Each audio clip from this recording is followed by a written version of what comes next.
Hello and welcome to Wikipedia classes. This is Mohit Anand और आज एक इम्पॉर्टेंट वीडियो लेके आया हूँ आपके लिए मैं, जिसमें हम इंडियन फ्रीडम स्ट्रगल से लेके कुछ एमसीक्यूज जो हैं वो डिस्कस करेंगे।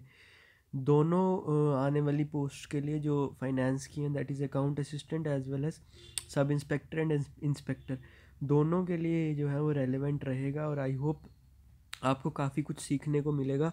और जिन्होंने ये टॉपिक पढ़ लिया है या जिन्होंने ऑलरेडी तैयार कर लिया है ये टॉपिक, उनको भी रिवीजन हो जाएगी through MCQs and you will get an idea कि किस तरह से क्वेश्चंस जो है वो पूछे जाते हैं एग्जाम में। So without wasting much time let's start and take question number 1। So first question is the idea of Pakistan was first conceived by. So इनमें से किसने सबसे पहले पाकिस्तान का आइडिया दिया था? सो रिमेंबर, टर्म नहीं पूछी कि पाकिस्तान कॉइन किसने की है, बट सिर्फ ये पूछा कि पाकिस्तान का आइडिया किसने दिया था। सो रिमेंबर 1930 में सबसे पहली बार मोहम्मद इकबाल ने ये कहा था कि there should be a separate province for Muslims. So वहीं से पाकिस्तान का आइडिया जो है वो इमर्ज होके आया था। So you should remember the right answer is Mohammad Iqbal. Clear? Next question, Moplah rebellion, और कई जगह आप मोपला रेबिलियन भी पढ़ोगे, MOPPLAH। So Moplah rebellion is associated with which of the following states? तो सबसे पहले ध्यान रखिएगा, मोपला रेबिलियन जो है इट डेट्स बैक टू 1921, 1921 में।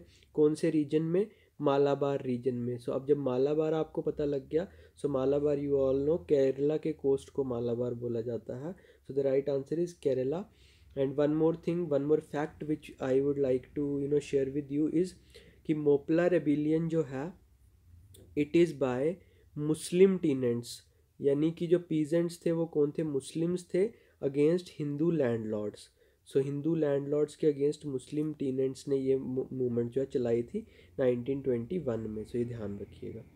Next question, which of the following movements immediately followed the partition of Bengal? So partition of Bengal के साथ कौन सी मूवमेंट चली है, यानी पार्टीशन ऑफ बंगाल के होने के बाद इमीडिएटली कौन सी मूवमेंट स्टार्ट हुई है इनमें से?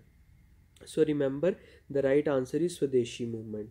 सबकी मैं डेट्स आपको बता देता हूँ। स्वदेशी मूवमेंट 1905 से लेके 11 तक चली है। नॉन कॉपरेशन मूवमेंट आपकी 1920 से लेके 22 तक चली है। सिविल डिसोबीडियंस मूवमेंट 1930 से लेके 34 तक चली है। और गदर मूवमेंट आपकी 1913 से लेके 14 तक चली है। सो ये सारी डेट्स आपको ध्यान में रखनी है। हो सकता है कई बार आपको क्रोनोलॉजिकल ऑर्डर पूछ लें, सो ये ध्यान रखिएगा, ठीक है।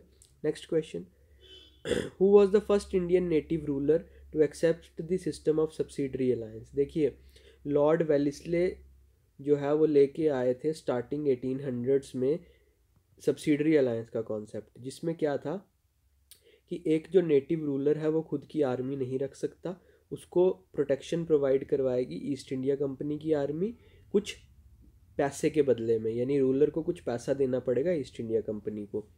तो अगर वो पैसा नहीं दे पाता है तो वो उसकी टेरिटरी ईस्ट इंडिया कंपनी के कंट्रोल में चली जाएगी। सो वो एक्चुअली में क्या बन जाएगा? सब्सिडरी बन जाएगा ईस्ट इंडिया कंपनी का। सो वही पूछा कि पहला नेटिव रूलर यानी पहला इंडिया का रूलर कौन था जिसने सब्सिडरी अलायंस को एक्सेप्ट किया था? So remember the right answer is Nizam of Hyderabad. So subsidiary alliance आपको याद रखना, इनिशियल 1800s जो पहला डेकेड है उसमें स्टार्ट की थी किसने? लॉर्ड वेलिस्ले ने। And it was a part of the expansionist policy of the Britishers, ठीक है। सो नेक्स्ट क्वेश्चन चलते हैं। या next question is, with reference to Indian freedom struggle, which of the following is the correct chronological order of the given events? Given events का chronological order आपको बताना है, किस कौन सा इनमें से क्रोनोलॉजिकल ऑर्डर में दिया गया है। तो सबसे पहले हम देख लेते हैं पार्टीशन ऑफ बंगाल आप सबको पता होना चाहिए, हुआ था 1905 में। लखनऊ पैक्ट होता है 1916 में। और सूरत स्प्लिट होता है 1907 में। सो अब आपको जब तीन डेट्स पता लग गई तो आप देख सकते हैं कि क्रोनोलॉजी में किस तरह लगेगी। सबसे पहले पार्टीशन ऑफ बंगाल, फिर सूरत स्प्लिट और फिर Lucknow pact. So the right answer is B, that is the partition of Bengal, Surat split and Lucknow pact. Clear? Next question, which day was declared as direct action day by Muslim league? So question पूछा है कि Muslim league ने direct action day कब declare किया था? So remember, cabinet mission plan को reject करने के बाद Muslim League declared Direct Action Day as 16th August 1946. So by rejecting the cabinet mission plan, उन्होंने ये डे डिक्लेयर किया था, ठीक है। Next point, for which community were seats reserved by the Morley Minto reforms. So Morley Minto reforms basically क्या है, Indian councils act of 1909। सो 1909 वाला जो एक्ट है उसने इनमें से किस कम्युनिटी के लिए सीट्स रिजर्व रखी थी। सो remember the right answer is Muslims. So 8 seats were reserved at the provincial legislatures. 8 सीटें जो है वो रिजर्व की गई थी इनके लिए, जो सेपरेट इलेक्टोरेट के बेसिस पे, किसके सेपरेट इलेक्टोरेट के बेसिस पे। Clear. Next question, which one of the following aroused a wave of popular indignation that led to the massacre by the British at Jallianwala Bagh. सो इनमें से किसने लोगों को उकसाया था जिसकी वजह से अल्टीमेटली जलियांवाला बाग वाला इंसिडेंट होता है। सो रिमेंबर, सबको पता होगा कि राउलेट एक्ट 1919 में एक एक्ट पास किया गया था, इसकी डेट याद रखिएगा 18 March 1919। Rowlatt act was passed by the imperial legislative council of Delhi, जिसको anarchical and revolutionary crimes act भी बोलते हैं। सो इस एक्ट की वजह से जलियांवाला बाग मैसेकर हुआ था। Next question, the Simon commission was बायकॉटेड by Indians because. Indians ने साइमन कमीशन को बायकॉट क्यों किया था। सो अगर जिन्होंने साइमन कमीशन पता है उनको पहले डेट ध्यान में रखनी है। 1927 में साइमन कमीशन इंडिया में आया। It was a 7 membered commission under the headship of John Simon, इसलिए इसका नाम साइमन कमीशन था। और इंडियंस ने इसको अपोज इसलिए कहते हैं कि 7 के 7 मेंबर्स जो थे वो फॉरेनर्स थे या ब्रिटिशर्स थे, इंडियन एक भी नहीं था। So it was an all India commission without Indian representation, इसलिए इंडियंस ने इसको अपोज किया। नेक्स्ट क्वेश्चन, 6 अप्रैल 1930, 6 अप्रैल 1930, ये डेट हिस्ट्री में क्यों इंपॉर्टेंट है, किसके साथ एसोसिएटेड है। सो डांडी मार्च के साथ, क्विट इंडिया मूवमेंट के साथ, पार्टीशन ऑफ बंगाल या पार्टीशन ऑफ इंडिया। सो आपको पता होना चाहिए, partition of India 1947, partition of Bengal 1905, quit India movement 1942, और डांडी मार्च जो है उसके साथ एसोसिएटेड है ये। सो ध्यान रखिएगा, 12 मार्च 1930 को साबरमती आश्रम के कोस्ट से होके 6 अप्रैल 1930 को गांधी जी जो है वो पहुंचे थे डांडी के कोस्ट पे। So that marked the beginning of civil disobedience movement. So ये डांडी मार्च से रिलेटेड है ये date. Next question, Khilafat movement subsided because of. Khilafat movement जो है वो क्यों सबसाइड हो गई थी, मतलब ख़त्म क्यों हो गई थी। रिमेंबर, द खिलाफत मूवमेंट जो है एक्चुअली में 1924 में जो है वो ख़त्म होती है। 1922 में गांधी जी ने वापस ले ली, बट उसके बाद भी चलती रही, 1924 में ख़त्म होती है। सो ख़त्म इसलिए हुई थी because accession of Kamal Pasha to the throne of Turkey. Khilafat movement चली क्यों थी, वो इसलिए चली थी क्योंकि टर्की में जो सुन्नी मुस्लिम्स के खलीफा थे, कैलिफ जिनको हम बोलते हैं, उनको डिस्पोजेस कर दिया था ब्रिटिशर्स ने after the first world war. So Muslims जो थे वो चाहते थे कि उनको वापस से वहाँ का कंट्रोल दिया जाए और हॉली प्लेसेस का कंट्रोल दिया जाए। बट टर्की का ही एक आदमी था जिसका नाम था मुस्तफ़ा किमाल अतातुर्क पाशा। सो ये किमाल अतातुर्क पाशा चाहता था कि जो खलीफा का रूल है वो ख़त्म हो जाए और डेमोक्रेसी एस्टैब्लिश हो जाए। सो ब्रिटिशर्स उसको सपोर्ट कर रहे थे, इसलिए सारे इंडियन मुस्लिम्स जो थे वो ब्रिटिशर्स के अगेंस्ट हो गए थे। सो अल्टीमेटली खिलाफत मूवमेंट इंडिया में स्टार्ट की गई 1919 में, पर ये खिलाफत मूवमेंट फेल हो गई या ख़त्म हो गई। क्यों? क्योंकि जो टर्की में मुस्तफ़ा कमाल अतातुर्क पाशा जो है, इसको राज मिल गया था और खलीफ का जो पूरा का पूरा इंस्टीट्यूशन था उसको ख़त्म कर दिया गया था। तो ध्यान रखिएगा, खिलाफत मूवमेंट सबसाइड इसलिए हुई क्योंकि मुस्तफ़ा कमाल अतातुर्क पाशा जो है वो टर्की की थ्रोन पे आ गया था। Clear. Next question, the interim government at the centre was formed in 1946। जो इंटरिम गवर्नमेंट बनी थी 1946 में सेंटर में, वो इनमें से किससे रिलेटेड है। तो ध्यान रखिएगा, कैबिनेट मिशन प्लान के आने के बाद, कैबिनेट मिशन प्लान में ये प्रपोजल था कि एक इंटरिम गवर्नमेंट यानी एक टेम्परेरी गवर्नमेंट जो है एस्टैब्लिश की जाएगी at the central level. So it was after the visit of the cabinet mission plan. Clear. Next question, who was the prime minister of United kingdom at the time of India's independence. तो 1947 में जब India को independence मिला तो उस time UK का prime minister कौन था। So remember the right answer is Clement एटले। क्लीमेंट एटले was the prime minister. Next question, the British introduced provincial autonomy in India through which. देखिए प्रोविंसेस को ऑटोनॉमी किस एक्ट के अंडर दे दी गई थी। तो ये ध्यान रखिएगा, जिन्होंने एक्ट्स अच्छे से पढ़े हैं दे मस्ट बी रिमेंबरिंग कि जो गवर्नमेंट ऑफ इंडिया एक्ट 1935 था उसमें प्रोविंशियल ऑटोनॉमी का कॉन्सेप्ट आया था, यानी प्रोविंसेस को ऑटोनमस पावर्स जो थी वो दे दी गई थी। Clear. Next question, the famous Pakistan resolution was passed at, कहाँ पे पास किया गया था। रिमेंबर 1940 में मुस्लिम लीग का एक सेशन हुआ था, वहाँ पे पाकिस्तान रेजोल्यूशन जो है वो पास किया गया था इन लाहौर। सो ये ध्यान रखिएगा, ठीक है। नेक्स्ट क्वेश्चन चलते हैं, the Hunter commission was appointed by the British to probe the. सो हंटर कमीशन ब्रिटिशर्स ने किसकी तफ्तीश करने के लिए या किस चीज़ को प्रोब करने के लिए ब्रिटिशर्स ने जो है वो बनाया था Hunter commission. So remember it was also a 7 membered commission under the chairmanship of Lord Hunter, और ये था जलियांवाला बाग ट्रेजेडी या जलियांवाला बाग मैसेकर जो हुआ था उसको देखने के लिए, उसको स्टडी करने के लिए हंटर कमीशन अपॉइंट किया गया था। Clear. Next question, which act was known as black bill. इनमें से किसको जो है वो ब्लैक बिल भी कहा जाता है। सो remember the right answer is Rowlatt act, क्योंकि रॉलेट एक्ट की वजह से जलियांवाला बाग मैसेकर हुआ था। और रॉलेट एक्ट में प्रोविजंस थे, दो प्रोविजंस आपने ध्यान रखने हैं। एक था स्ट्रिक्ट कंट्रोल ऑन प्रेस, जो यानी प्रेस कुछ भी सरकार के अगेंस्ट नहीं छाप सकती है, सो उस पर कंट्रोल लगा था। और दूसरा ये था कि अगर सरकार को लग रहा है, ब्रिटिश गवर्नमेंट को लग रहा है कि कोई भी आदमी इंडिया की टेरिटरी में टेररिज्म फैला रहा है तो वो उसको अरेस्ट कर सकते थे विदाउट ट्रायल फॉर 2 ईयर्स, 2 साल के लिए उसको अरेस्ट कर सकते थे। सो क्योंकि ऐसे प्रोविजन थे इस एक्ट में, इसलिए इसको ब्लैक बिल भी कहा जाता है। Next question, which of the following was not the outcome of Jallianwala Bagh massacre. इनमें से कौन सी चीज़ जलियांवाला बाग मैसेकर की वजह से नहीं हुई थी।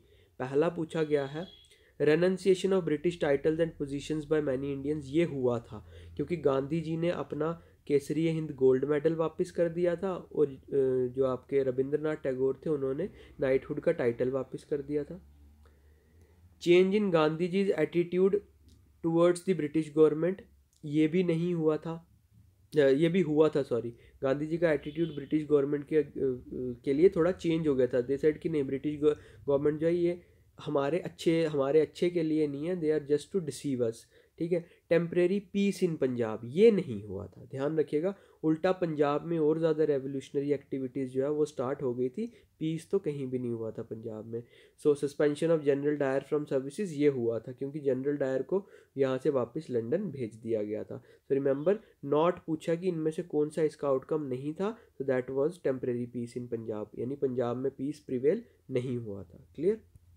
Next, who was the governor general of India during the launch of civil disobedience movement. जब 1930 में सिविल डिसोबीडियंस मूवमेंट स्टार्ट हुआ तो उस टाइम इंडिया का गवर्नर जनरल, एक्चुअली में यहाँ गवर्नर जनरल की जगह कहीं अगर ऐसे भी लिखा हो या फिर वाइसराय भी लिखा होगा, एक्चुअली में उस टाइम वाइसराय ही थे, बट वाइसराय को बहुत सारी जगह गवर्नर जनरल भी आप लिखो पढ़ोगे, बट रिमेंबर द यहाँ टाइपिंग मिस्टेक है, it is basically viceroy. So who was the viceroy of India during the launch of civil disobedience movement. So remember the right answer is lord Irwin. Irwin के time पे civil disobedience movement जो है वो चला है। Clear. Next question, with which of the following did Mahatma Gandhi sign a pact to suspend the civil disobedience movement and take part in round table conference। सो इनमें से किसके साथ गांधी जी ने एग्रीमेंट किया था और फिर ये डिसाइड हुआ था कि सिविल डिसोबीडियंस मूवमेंट को सस्पेंड किया जाएगा और राउंड टेबल कॉन्फ्रेंस में कांग्रेस पार्ट लेगी। देखिए 1931 में वो पैक्ट हुआ था गांधी जी के साथ इरविन का, तो that was called as Gandhi Irwin pact, जिसके बाद ये डिसाइड किया गया था कि सिविल डिसोबीडियंस मूवमेंट सस्पेंड हो जाएगी और कांग्रेस जो है वो सेकेंड राउंड टेबल कॉन्फ्रेंस में पार्ट लेगी। Clear. Next question, in 1923 by whom Swaraj party was founded. 1923 में स्वराज पार्टी किसने बनाई थी। तो दो लोगों के नाम हमेशा ध्यान रखिएगा, मोतीलाल नेहरू एंड चित्तरंजन दास या CR दास, जिन्होंने एक्चुअली में 1923 में स्वराज पार्टी की फाउंडेशन रखी।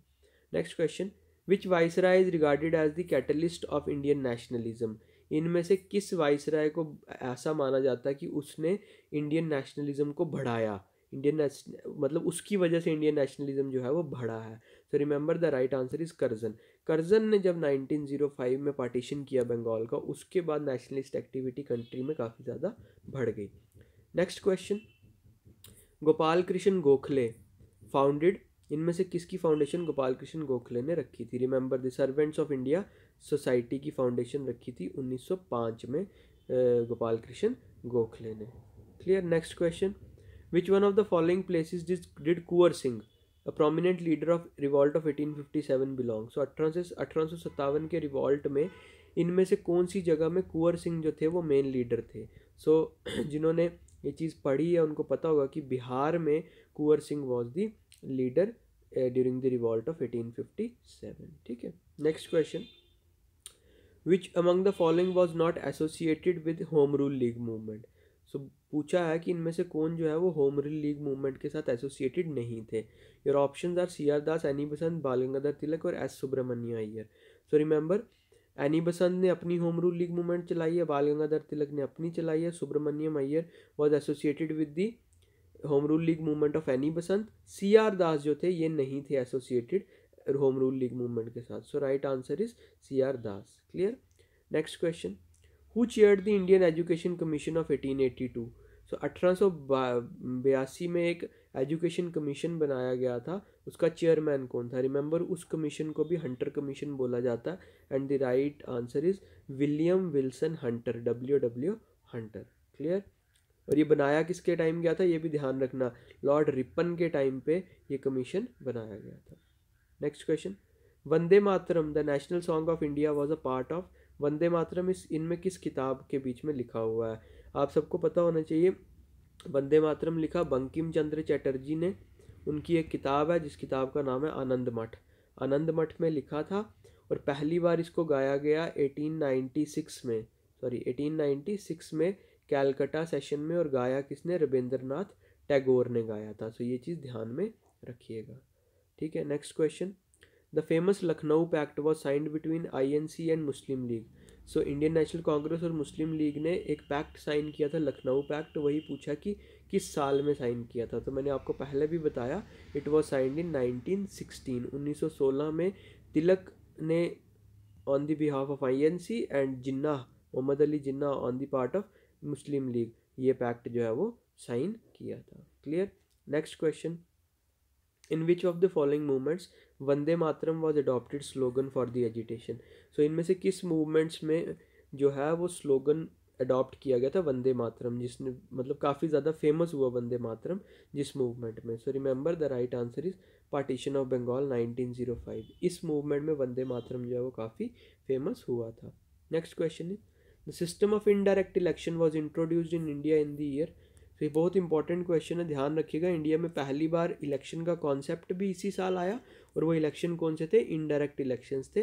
That was in the year 1892। Indian councils act 1892 पास किया गया था, जिसमें ये बोला गया था कि कुछ नॉन ऑफिशियल मेंबर्स को इलेक्ट करने के लिए एक लिमिटेड प्रोविजन लाया जाएगा इनडायरेक्ट इलेक्शंस का। Clear. Next, so these are the 30 questions जो मैं आपके साथ डिस्कस करना चाहता था। They are very important for you to remember. इसी तरह के क्वेश्चन आपको एग्ज़ाम में पूछे जाएंगे, और 2-3 वीडियोस ला के ये पूरा फ्रीडम स्ट्रगल वाला पार्ट जो है आपका कंप्लीट करूँगा मैं। सिर्फ आपने एक चीज़ ध्यान में क्या रखनी है कि दिस कंपोनेंट और this topic is one among the 11 topics. 10-12 topics आपको दिए हुए हैं, उसमें से एक टॉपिक है। So don't go in to the much detail of this topic. Important चीज़ें you should remember, and I can assure you कि आपका जो मॉक टेस्ट हैं उससे ही ऑलमोस्ट सारे के सारे क्वेश्चंस जो हैं वो क्लियर हो जाएंगे। बाकी थियोरी थोड़ी सी पढ़िए और उसके बाद मॉक टेस्ट दीजिए, सो आपका ये वाला टॉपिक जो है इजीली कवर हो जाएगा। सो आई होप ये टॉपिक आपको क्लियर है। So now I will take your leave, with a new video I will come soon. Till then take care, God bless you all.